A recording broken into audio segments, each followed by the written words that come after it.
अब देखो कि एक क्वेश्चन बनता है कि पढ़ाई क्या है। तो पढ़ाई एक कला है, एक शौक है।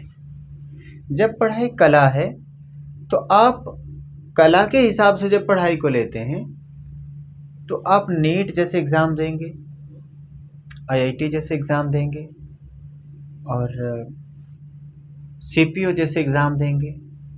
जितने में भी ऑब्जेक्टिव टाइप की क्वेश्चन आती हैं वो सब एग्ज़ाम आते हैं कला वाली पढ़ाई में। जितनी भी कला की ज़रूरत होती है वो मेहनत से पूरी की जा सकती है। अर्थात जब पढ़ाई कला है तब आपको बहुत मेहनत से काम चल जाएगा, आपको एक्स्ट्रा ब्रेन लगाने की ज़रूरत नहीं होगी। लेकिन फिर एक पढ़ाई है शौक। भारत में 4 से 5 एग्ज़ाम ऐसे हैं जिनमें पढ़ाई में कला और शौक दोनों की ज़रूरत होती है। कला में कितनी भी आप मेहनत कर लें आपका सिलेक्शन नहीं हो सकता। जैसे स्टेट पीसीएस, यूपीएससी, जीआरएफ और भी 1-2 एग्ज़ाम। ये एग्ज़ाम ऐसे हैं जिनमें आपको कला प्लस शौक दोनों चाहिए। अब एक होता है कला प्लस शौक के बीच में कंपैरेटिव स्टडी। ये तीसरा तरीका है पढ़ाई का जो कला और शौक से निकलता है। कंपैरेटिव स्टडी सिर्फ और सिर्फ यूपीएससी में चाहिए। प्रोडक्टिव स्टडी सिर्फ यूपीएससी में चाहिए। इनोवेशनल स्टडी भी यूपीएससी में चाहिए।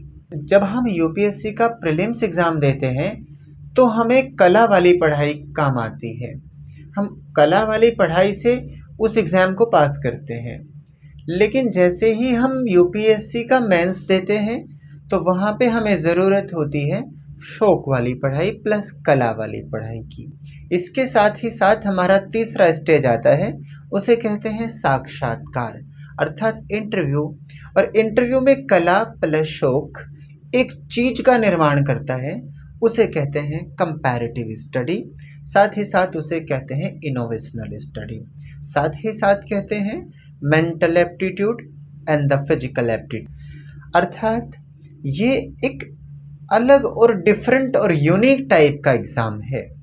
अर्थात हमें यहाँ से शौक, कला प्लस एक्स्ट्रा ऑर्डिनरी होना पड़ता है। ख़ास तौर पे हमारे ब्रेन को ब्यूरोक्रेटिक ब्रेन होना पड़ता है, एडमिनिस्ट्रेशनल ब्रेन होना पड़ता है। जैसे ही प्रशासनिक अधिकारी कार्य करते हैं, प्रशासनिक अधिकारी 60 से 70 लाख लोगों को हैंडल करते हैं, उनकी समस्याओं को सॉल्व करते हैं और भी जितनी भी बड़ी जिम्मेदारियां हैं उनको बड़े ऑफिसर अर्थात bureaucratic officer IAS, IPS, IRS इस लेवल के अधिकारी इनको कंट्रोल करते हैं। साथ ही साथ पीसीएस अधिकारियों का उनके साथ सपोर्ट होता है और लोकल पॉलिटिशियन भी उनके साथ सहयोग करते हैं, तब जाके बड़े अधिकारी वर्क करते हैं। कुल मिला के बात यह है कि जो स्टडी का तरीका है वो 2 तरीके हैं, एक कला वाला, एक कलात्मक और एक शौक वाला। शौक वाले तरीके को भावनात्मक तरीका भी कहते हैं। कला में बच्चा सिर्फ पढ़ता है और सिर्फ पढ़ता है, वो अपनी बात कह नहीं सकता, वो किसी को सजेशन दे नहीं सकता, वो मेंटरिंग नहीं कर सकता, वो स्पीकिंग नहीं कर सकता, वो टीचिंग नहीं करा सकता, वो बहुत सारे काम कलात्मक अध्ययन वाला बच्चा नहीं करा सकता। परंतु जो बच्चा कला के साथ साथ शौक से पढ़ाई करता है उस बच्चे के अंदर मल्टीपल टैलेंट होते हैं। जैसे वो अच्छा बोल सकता है, उसके अंदर एक प्रोफेसर हो सकता है, उसी के अंदर एक मेंटर हो सकता है, उसके अंदर एक मोटिवेशनल स्पीकर हो सकता है, उसके अंदर एक ब्यूरोक्रेट हो सकता है, उसके अंदर एक लीडर हो सकता है, उसके अंदर देश का सबसे भावी प्रभावी अधिकारी हो सकता है, उसके अंदर एक क्रांतिकारी हो सकता है, उसके अंदर एक लेखक हो सकता है, उसके अंदर एक शायर हो सकता है। तो आर्ट प्लस हॉबी ये 2 चीज़ें हैं जो मिलने के बाद एक इंसान को महान बनाती हैं। जिस व्यक्ति को रोजगार या जॉब के लिए पढ़ना है वो कलात्मक अध्ययन करे, जिस आदमी को रेवोल्यूशन के लिए पढ़ना है वो कलात्मक तथा भावनात्मक अध्ययन करें। तो यही दो तरीके हैं। इनके साथ अगर आप अध्ययन में उतरोगे तो आप वास्तव में एक दिन बहुत महान बन सकते हो।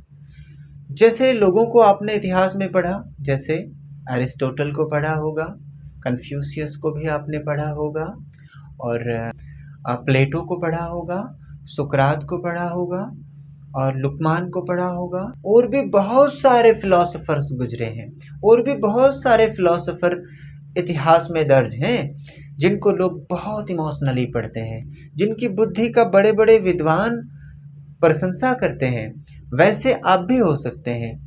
आप में सिर्फ एक चीज़ चाहिए बदलने की, वो कलात्मक भावना के साथ पढ़ने के बजाय भावनात्मक भावना के साथ पढ़ना, आपको शौक से पढ़ना, कंपैरेटिवली पढ़ना, आपको तुलनात्मक अध्ययन करना, ये सारी चीज़ों की ज़रूरत होगी।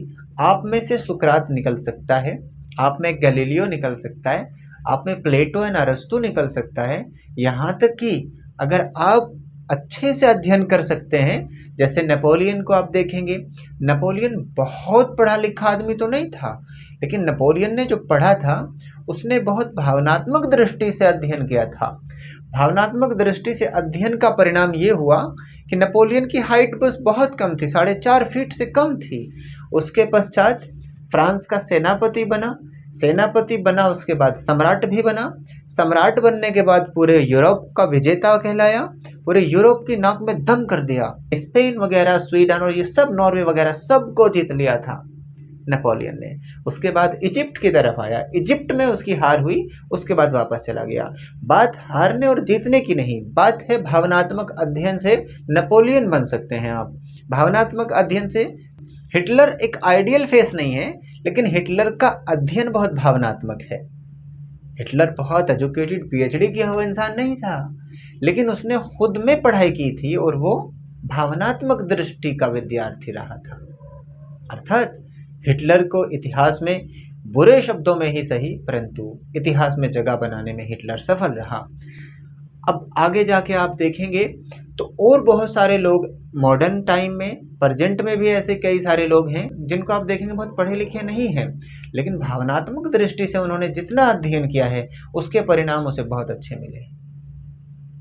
राहुल गांधी है, कलात्मक दृष्टि से अध्ययन किया था, सक्सेस होने में समय लग गया। अभी सबसे ज्यादा डर मोदी जी को किससे लगता है? राहुल गांधी से। इसलिए नहीं लगता कि मोदी जी डरते हैं, बल्कि इसलिए लगता है क्योंकि उसके पास दोनों ज्ञान है, कलात्मक प्लस भावनात्मक। जिसके पास दोनों ज्ञान होंगे, कलात्मक प्लस भावनात्मक, वही विश्व विजेता होगा। अध्ययन सिर्फ कलात्मक मत करिए, भावनात्मक भी होना चाहिए। अध्ययन में शौक होना चाहिए, अध्ययन तुलनात्मक होना चाहिए। यदि आपके पास अध्ययन करने के मल्टीपल वे हैं तो आप बहुत महान बन सकते हैं। विश्व विजेता केवल वो लोग नहीं हो सकते जिन्होंने भावनात्मक अध्ययन किया, बल्कि विश्व विजेता वो होते हैं जिन्होंने कलात्मक, भावनात्मक, तुलनात्मक अध्ययन किया है। अर्थात राहुल गांधी के पास स्पेशल चीज क्या है? राहुल गांधी जब पॉलिटिक्स में आए तो केवल कलात्मक अध्ययन के बल पर आए थे, परंतु आज राहुल गांधी के अंदर भावनात्मक और तुलनात्मक अध्ययन के बाद के सिम्टम्स नजर आते हैं।